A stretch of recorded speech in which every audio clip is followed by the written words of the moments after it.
Quem quer fazer a prece inicial hoje? Quem?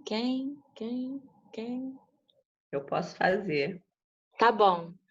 E a Paula tá entrando. Nunca mais ela veio, né? Bom, né? Que Que bom. legal. Vem Mãe, matar lê, saudade. é, lê a página, por favor, e depois a noite. É outra Paula. Ah, é outra?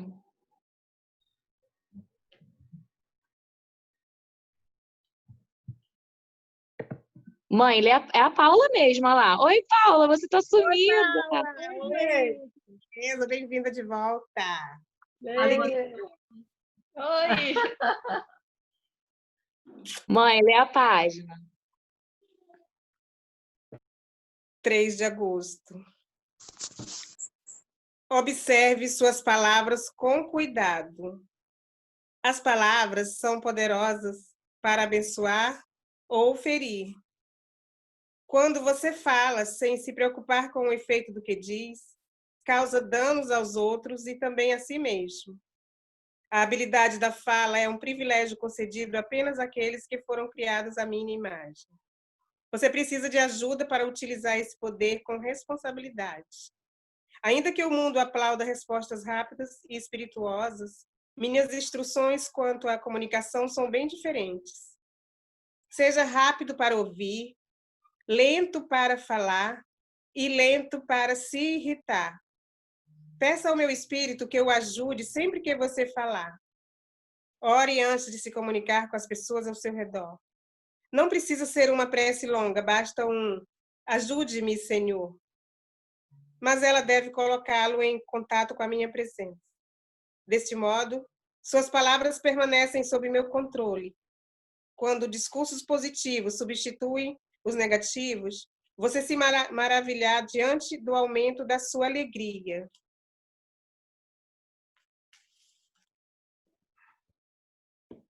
Quanta luz nesse ambiente, descendo sobre nós, vibrando em nossa mente.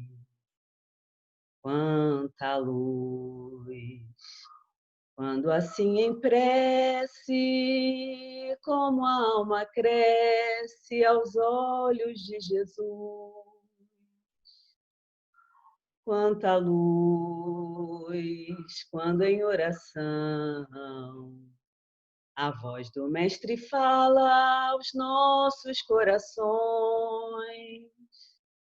Quanta luz descendo sobre nós. Quanta luz, quanta luz. Quanta luz, quanta luz.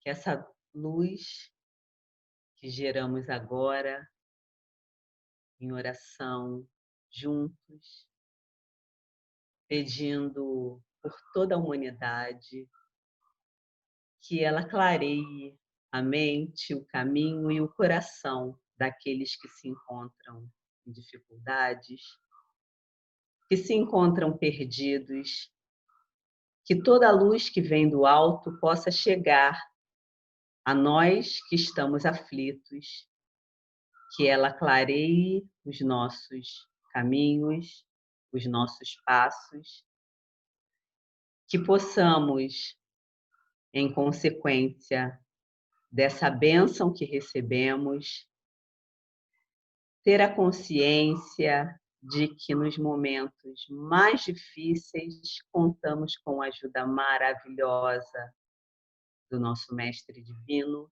e do nosso Pai amoroso.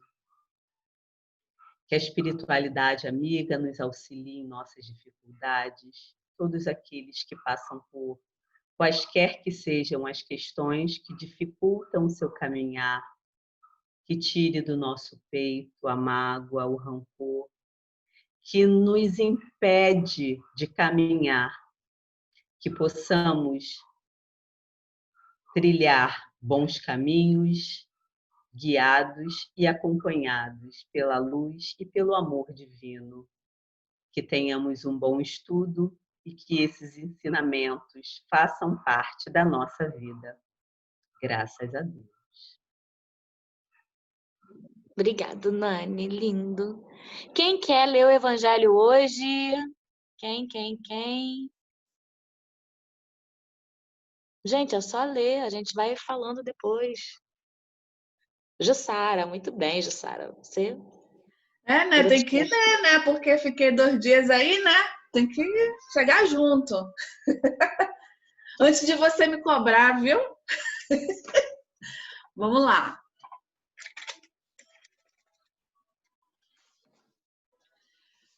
Capítulo 2, item 1. Meu reino não é deste mundo.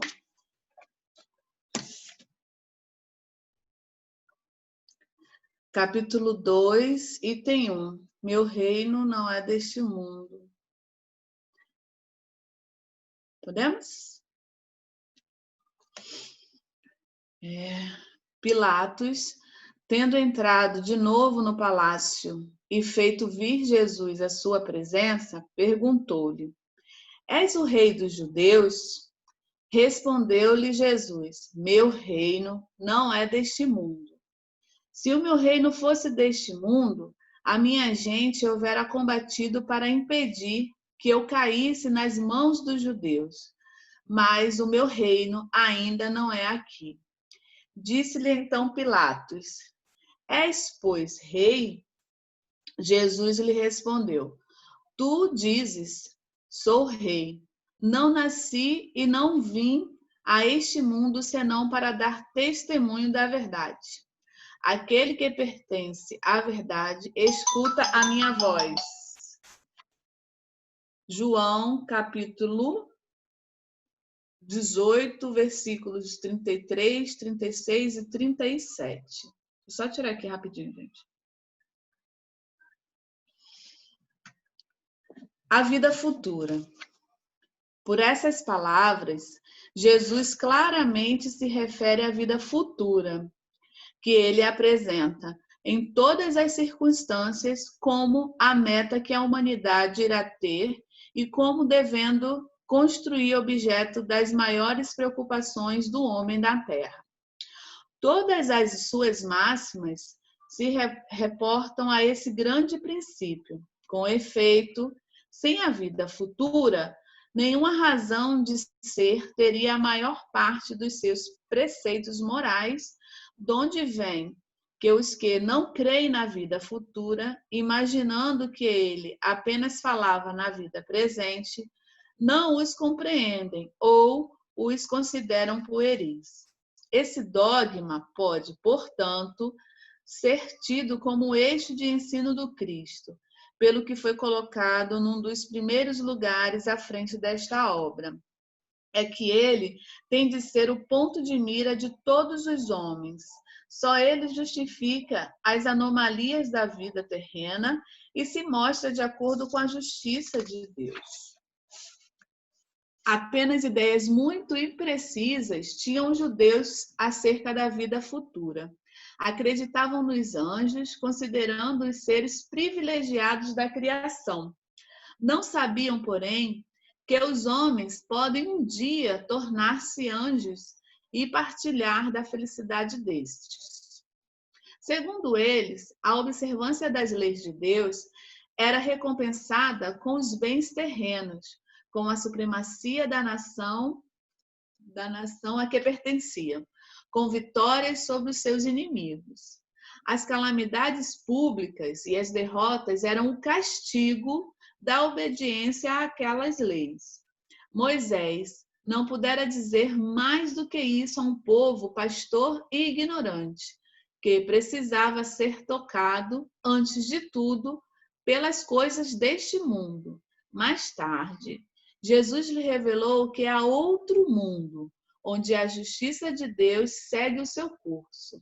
É esse o mundo que ele promete aos que cumprem os mandamentos de Deus, e onde os bons acharão sua recompensa, aí o seu reino. Lá é que ele se encontra na sua glória e para onde voltaria quando deixasse a terra. Tá bom até aqui? Alguém quer comentar? Hoje eu quero ouvir. Quero ouvir. Já li. Quero ouvir de vocês agora. Alexandre está querendo falar. Tô sentindo isso. Olha lá. Olha ele. Tá querendo falar. Fale desse reino. Ah, então é a Tânia. Se não é um irmão, é outro. Né, Alexandre? Se não é um irmão, é outro. Ah, é. A Tânia hoje. Você quer falar, Tânia? Posso começar, mas Alexandre, isso não vale não, hein? A rixa de irmão é dentro de casa, hein? Essa passagem é muito... Hoje, em especial, eu achei o evangelho da minha mãe perdido lá no quarto dela, porque quantos evangelhos eu tenho, quantos eu dou. Aí eu estava sem evangelho. E aí a vovó deixou perdido lá. Obrigada, Severa, valeu a pena. Bom, é muito legal quando Jesus vem mostrando que o reino dele não é deste mundo. Porque Jesus veio depois de Moisés, né? E aí Moisés vem trazendo uma lei tão firme, porque a gente ainda precisava daquela lei firme naquela época. E aí Jesus chega mostrando um reino completamente diferente. Um reino de amor, um reino de solidariedade, de paz, que nós deveríamos trazer. Mas que também não era tão fácil de alcançar, né? Aliás, não é até hoje, né? E aí ele vem falando que ele era assim, ele era rei sim, mas que o reino dele ainda não estava aqui. E aí eu acho legal quando ele fala da vida futura, porque ele está mostrando que nós alcançaremos esse reino, né? Nós chegaremos lá.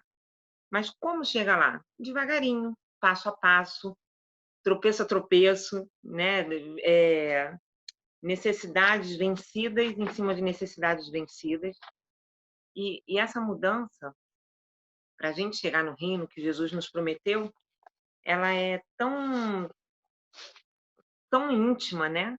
As pessoas podem olhar e pensar que a gente está parado. Pô, fulano é fofoqueiro, fulano é mentiroso, fulano é assim, fulano é assado. Mas só cada um de nós, dentro da nossa verdade, dentro do nosso interior, sabe a força que a gente está fazendo para tentar alcançar o reino de Jesus. Então, acho muito legal quando ele coloca dessa forma. E lá no último parágrafo, ele ainda fala que o Espiritismo vem completar, né? Que ele fala... Deixa eu pegar aqui só um pedacinho. O Espiritismo veio completar nesse ponto... Tem que tirar o óculos, gente. Como em vários outros, o ensino do Cristo, fazendo com que os homens já mostram maduros bastante para aprenderem a verdade. Né? Então, Jesus mostra que tem um reino de amor e o Espiritismo vem mostrando que a gente não precisa fazer isso numa encarnação, né? Que a gente tem um período para trilhar esse caminho. Acho que por aí, acho que é um começo. Quem continua?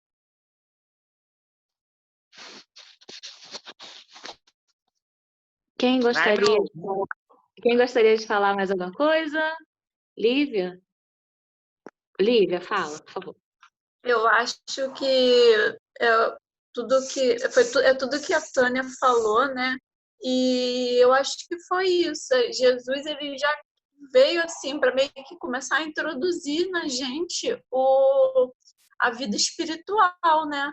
Porque antigamente nós éramos ainda mais, né? Materialistas, né?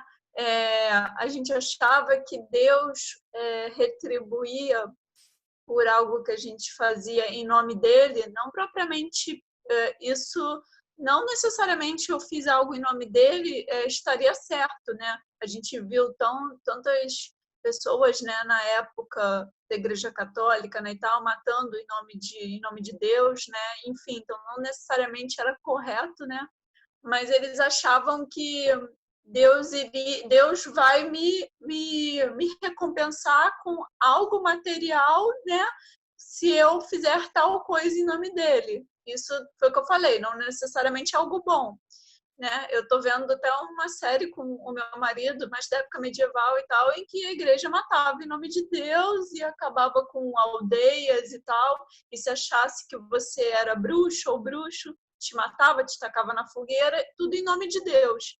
e dá agonia, porque você fica, meu Deus, como assim, entendeu? Fazendo mal ao próximo e achando que está certo, né? Mas antigamente era muito assim, né? E achavam que a recompensa seriam coisas aqui da Terra, porque era o que eles estavam acostumados. E a recompensa seria poder, seria ouro, entendeu?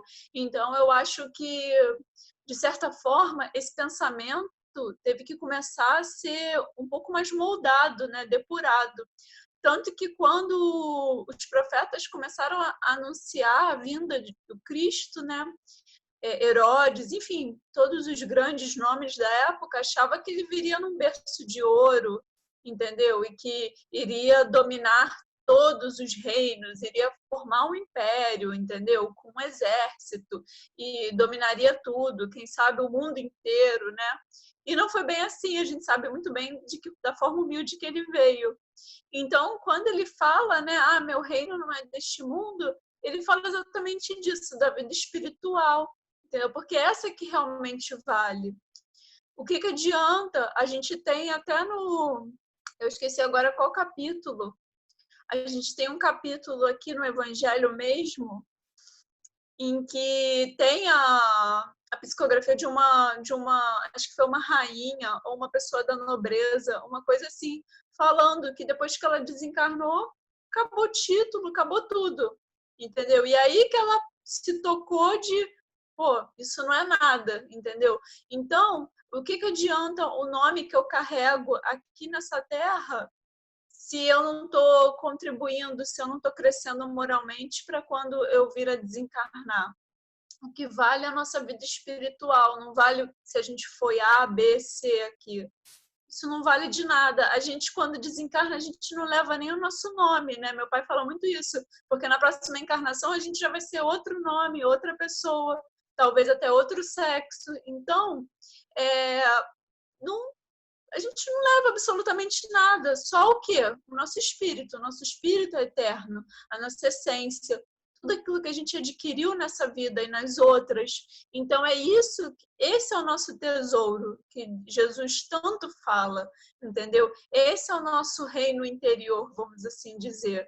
É tudo aquilo que a gente conseguiu juntar durante todas as nossas reencarnações, em sabedoria, moralidade, em amor, entendeu? E que a gente vai trazendo, né, para as outras reencarnações e vai nos ajudando a evoluir. Então, esse é o nosso tesouro, né? Só que naquela época, quando Jesus falava, né, em tesouro, em meu reino não é desse mundo e tal, eles acreditavam que era uma coisa, reino, né, ouro e tal, eles acreditavam na forma literal, que tinha mesmo um reino, que ele ficava sentado num trono, e não era bem assim, entendeu? Ele já estava nos preparando mais ou menos para falar assim, olha, isso que vocês estão vivendo aqui, então, é importante enquanto vocês estão aqui, mas depois não é mais, entendeu?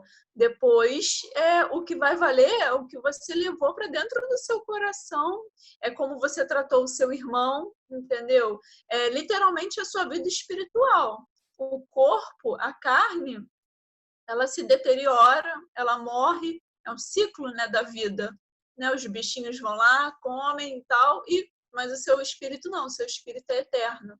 Então, é isso que a gente tem que... Ele veio com essa mensagem, acho que principalmente para isso, para fazer a gente aprender a valorizar a nossa essência, o nosso espírito, porque é isso realmente que a gente carrega aí para todas as nossas existências e eternamente. Então, acho que é isso.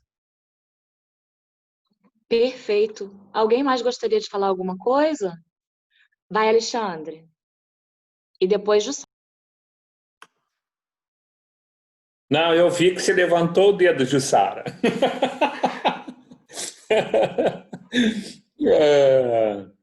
Gente, só para complementar isso que a Lívia falou, a Tânia falou, eu acho muito legal. É muito bacana a gente ver, né, que o meu reino não é desse mundo. E nós, estudiosos de Cristo, ainda passamos 99,9% do nosso tempo nesse mundo. Parem para pensar sobre isso, né? Em que sentido? No sentido de estarmos envolvidos com os problemas, com os momentos, com as situações deste mundo, né? Então, 99,9% do nosso tempo é totalmente voltado para este mundo, que não é o mundo que Jesus falou que é dele, né?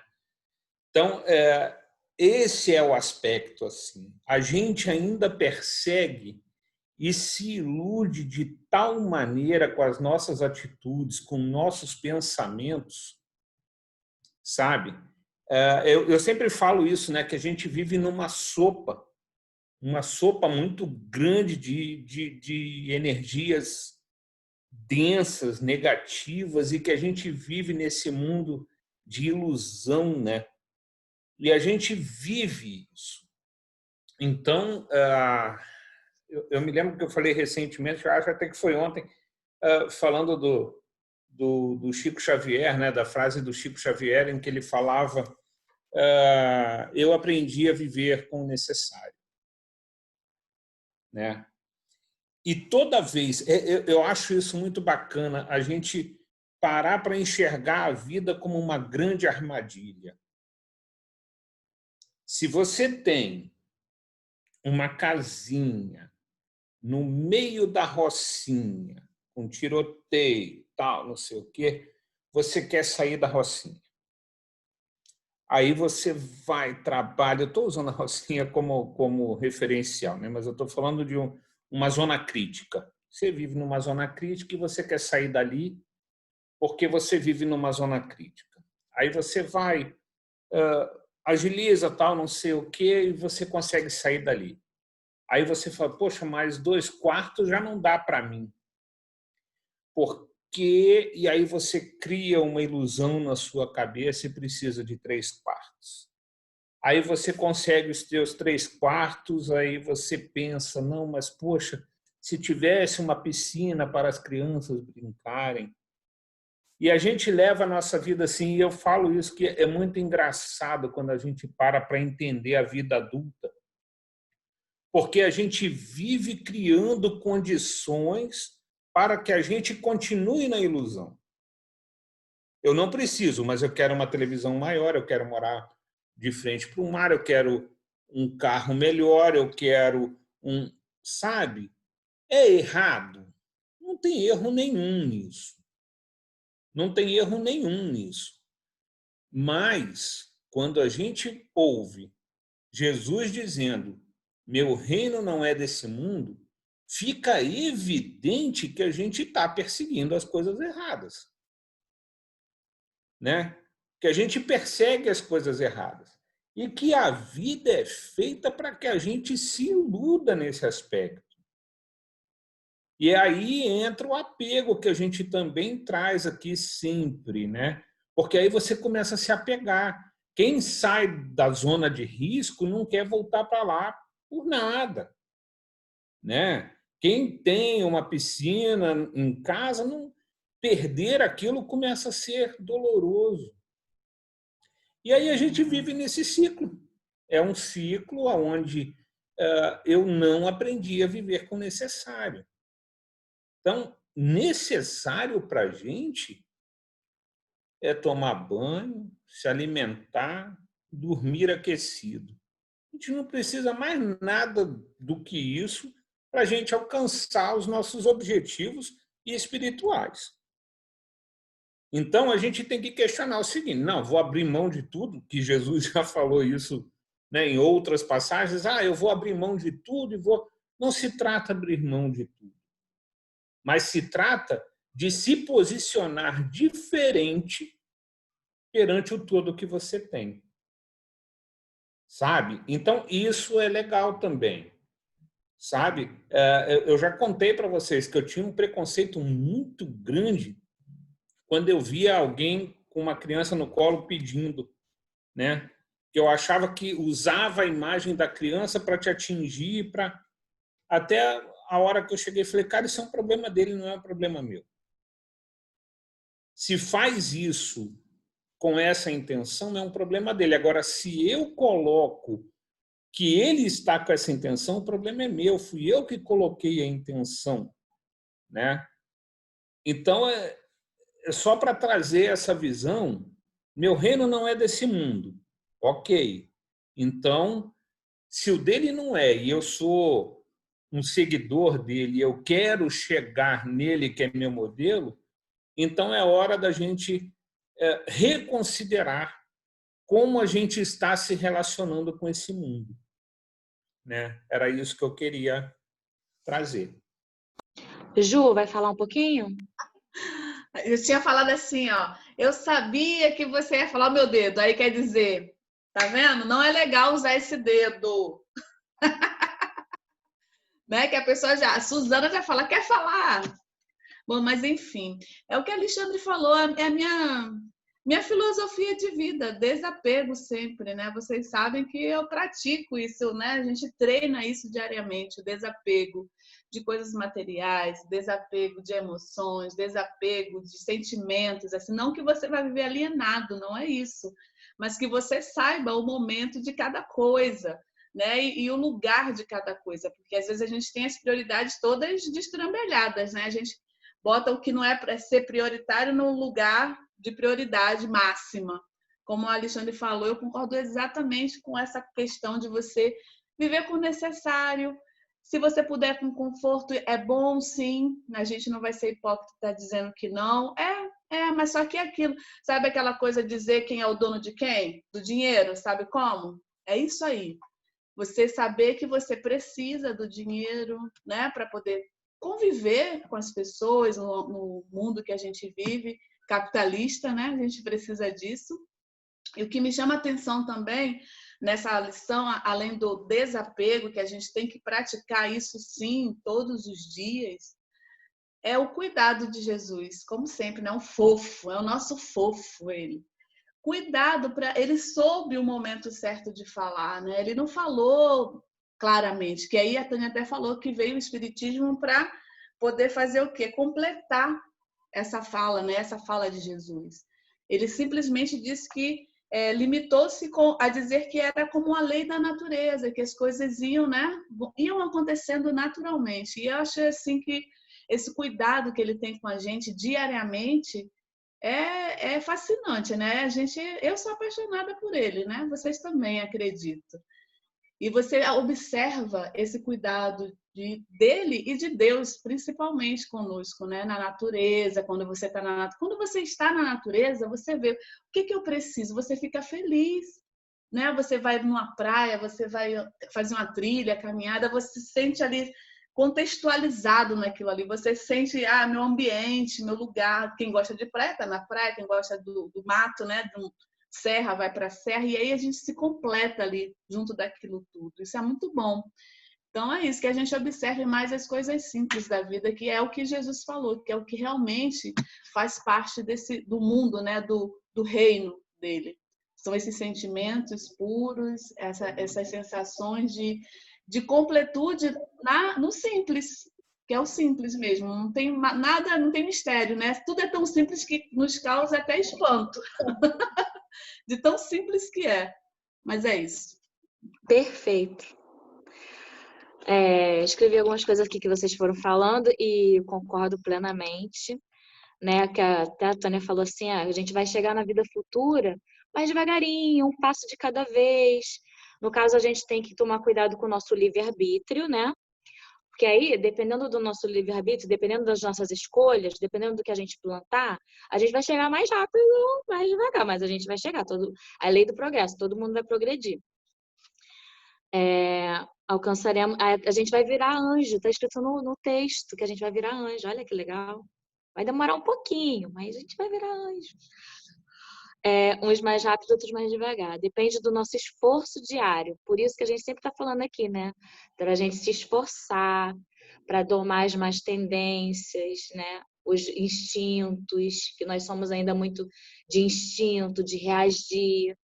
Então, vamos praticar, né? Todo dia, vamos nos esforçar, nosso esforço diário. E como vocês falaram, Deus não condena os gozos terrenos, ele condena os abusos, né, dos gozos terrenos. Então, a gente pode querer uma vida melhor, mais confortável, não tem problema nenhum. Só que tem gente que esquece, fica louca e abusa, e aí não é legal, né? Isso que eu queria falar. Quem quer fazer a nossa prece final? Já estamos nos últimos minutinhos. Quem? Vou escolher. Lívia. A Lívia quer. Bom, vamos fechar nossos olhos, nos concentrarmos e agradecermos por esse momento tão abençoado que a gente tem aqui juntos, unidos nesse propósito do bem, que possamos simplesmente ter consciência de que a vida é o aqui e o agora, mas também é um preparo para a verdadeira vida, que é espiritual, porque aí sim estaremos colocando toda a nossa sabedoria, tudo que estamos recolhendo ao viver essas vidas, colocaremos em prática. Aí sim, aí sim nossa existência será colocada realmente em prática na vida espiritual, onde a gente possa fazer sempre o nosso melhor para chegar lá da melhor forma possível. Um passinho de cada vez, mas sempre indo em frente. Agradecidos estamos por esse momento, pela nossa saúde, pelos nossos familiares, pelo nosso lar que nos abriga, sabendo que tudo isso que estamos vivendo aqui é só um degrau, mas que também importa, também é importante e também devemos ser gratos por isso. Peço, Pai, e a toda a espiritualidade amiga, que ao final dessa leitura, ao final do nosso Evangelho, as águas ao nosso lado possam ser fluidificadas de acordo com a carência e necessidade, tanto do nosso corpo físico quanto do nosso corpo espiritual. E que possamos ter uma noite tranquila hoje e uma semana também que está começando abençoada. Assim seja, Pai. Graças a Deus. Que lindo! Vamos tirar nossa foto? Gente, lembra de ser grato por tudo. O pôr do sol hoje foi tão lindo. Vamos ser gratos pelo pôr do sol também. 1, 2, 3 e sorrindo. Pronto, pode se mexer. Que lindo! Um beijo! Até amanhã, se Deus quiser. Beijo, gente. Até amanhã. É. Tchau, tchau.